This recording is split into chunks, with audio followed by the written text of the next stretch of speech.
Good afternoon students.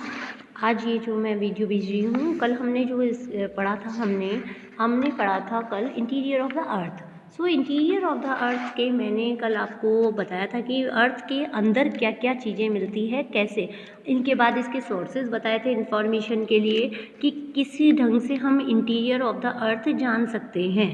उसके अंदर दो सोर्सेज थे, एक था डायरेक्ट सोर्सेज, एक था इनडायरेक्ट सोर्सेज।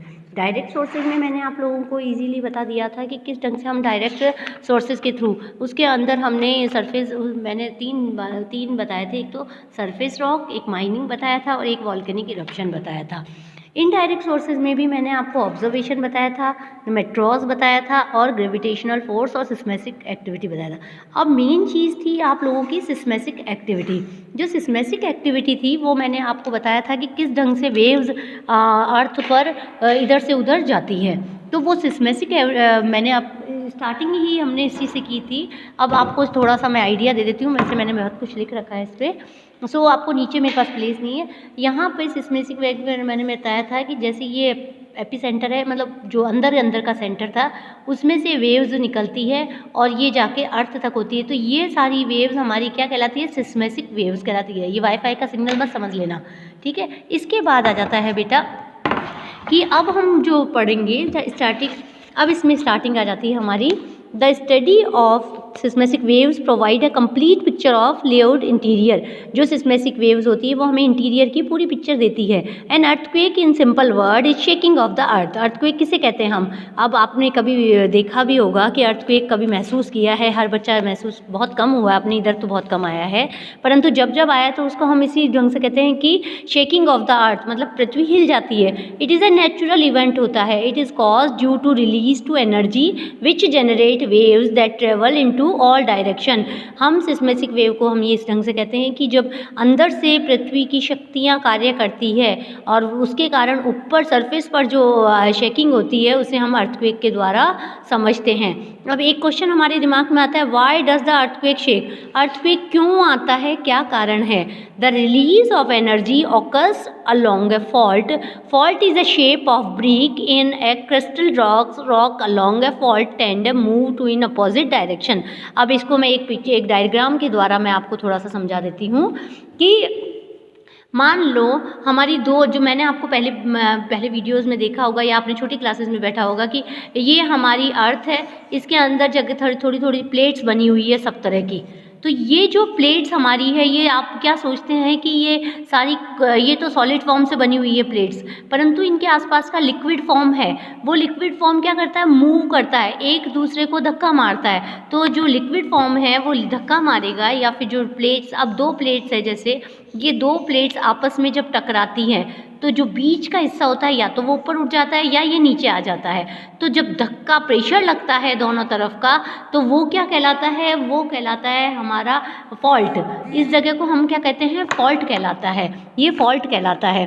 तो इसमें ये आता है कि इसके कारण शेकिंग ऑफ द अर्थ होता है। फ्रीक्वेंसी लगती है, टेंडेंसी होती है, move apart at some point, some time overcome the friction. As a result, अब इसका रिजल्ट क्या होता है? Blocks get deformed and eventually they slide past one another एक्यूपरेटी। This cause in all direction, ये सब, ये this cause release to energy. इन दोनों टक्कर के कारण एक एनर्जी रिलीज होती है, और एनर्जी क्या होती है? वेव्स के द्वारा ट्रेवल करती है सभी डायरेक्शनों में। The point where the energy is release called the focus. जो एनर्जी जहाँ से निकल रही है, ये पॉइंट क्या कहलाएगा? फोकस पॉइंट कहलाता है। और हम जब ये फोकस पॉइंट है, आपको पता है ये अर्थ है, इस अर्थ से अंदर से ये फोकस पॉइंट हुआ और ऊपर जाकर जो ये सेंटर आता है, जो ऊपर, इसके ऊपर से सरफेस पे जो सेंटर आता है, वापस से दिखाती हूँ, ये अर्थ है, ये हमारा फोकस सेंटर हो गया। यहाँ से एनर्जी रिलीज हुई और जब ये ऊपर सीधी पहुँचती है और सरफेस है ये हमारी, सरफेस पर पहुँचकर ये क्या कहलाता है? हाइपो सेंटर कहलाता है। ये हाइपो सेंटर कहलाता है, ये फोकस कहलाता है, और इसे हम एपी सेंटर भी कह सकते हैं, ठीक है। तो समझ आ गया होगा आई थिंक आपको। The point of the surface nearest of the focus is called AP centre. It is the first one two experience the wave. सबसे पहले ये एपी सेंटर जो होता है, ये उस वेव्स को महसूस करता है, पकड़ता है। इतना आपको आई थिंक समझ आ गया होगा। नेक्स्ट आता है हमारा अर्थक्वेक वेव्स। अब अभी तक आपने सिस्मेसिक वेव्स करा, अब सिस्मेसिक वेव्स भी बेटा कितनी प्रकार की होती है। They are two types. All natural earthquake take place in the lithosphere. आपको सब पता है कि सारे अर्थक्वेक किसके ऊपर आता है, लिथोस्फीयर पे। You will learn about different layers of the earth later in chapter. आपने पहले वाले चैप्टरों में बहुत सारी प्लेट्स के बारे में भी पढ़ा हुआ है, सारे लेयर्स के बारे में पढ़ा है। It is sufficient to note here that the lithosphere refers to the portion to depth 2000 kilometer 200 kilometre from the surface of the earth। ये गहराई में 200 किलोमीटर तक की रहती है। An instrument call seismography. और 200 किलोमीटर तक जो हम डेप्थ की, जो सरफेस की जो रेंजेस हैं या जो वेव्स हैं, हम उनको नापते हैं। वो हम किससे नापते हैं, सिस्मोग्राफी से। तो रिकॉर्ड किया जाता है जो अर्थक्वेक वेव्स को मेजर करता है, उस यंत्र का नाम या उस मेजरमेंट से हम सिस्मोग्राफ कहते हैं।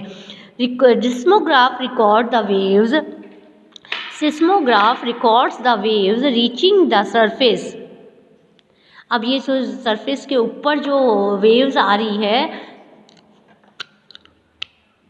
वेट बेटा, An instrument called seismograph records the waves reaching surface. A curved earthquake wave recorded on the seismograph। ये फिगर आपको दिया हुआ है। अब आपको इसके द्वारा ये नाप सकते हो कि सिस्मोग्राफ के द्वारा ये बनाई जाती है। जब कोई अर्थक्वेक नहीं आ रहा है तो ये सिंपल रंग से चलती रहती है, परंतु जैसे जैसे अर्थक्वेक आता है तो ये मूव करने लगती है। जैसे आपने ईसीजी देखी होगी किसी पेरेंट्स की या किसी की भी, कि हमारी हार्ट की जो ईसीजी होती है वो भी इसी ढंग से होती है। अर्थक्वेक वेव्स आर बेसिकली दो तरह की होती है, body waves and surface wave. Body waves क्या होती है, release to energy of the focus of the move and the all direction. Body waves वो होती है, वो सारी डायरेक्शन में ट्रेवल करती है, ठीक है, through the body of the अर्थ। वो बॉडी के लिए, जैसे मैंने आपको यहाँ पर बताया था कि ये अर्थ है, ये फोकस हो गया, एपिसेंटर हो गया। अब अर्थक्वेक के अंदर जो बॉडी वेव्स होती है वो हर तरफ जाती है, इधर भी जाएगी, इधर भी जाएगी, इधर भी जाएगी अर्थक्वेक के अंदर। जबकि सरफेस वेव्स क्या होती है, सरफेस के ऊपर चलती है, फर्स्ट वेव्स और सेकंड वेव्स, ठीक है। इसके बाद आ जाता है body waves. The body waves interact with the surface rock of generate new set of waves called surface waves. ये ऊपर आके सरफेस वेव्स बनाती है।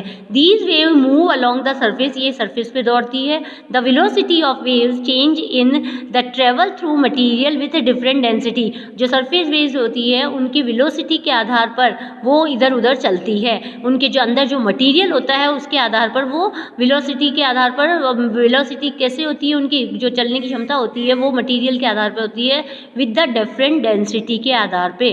The denser the material the higher velocity, lesser the material lesser the velocity.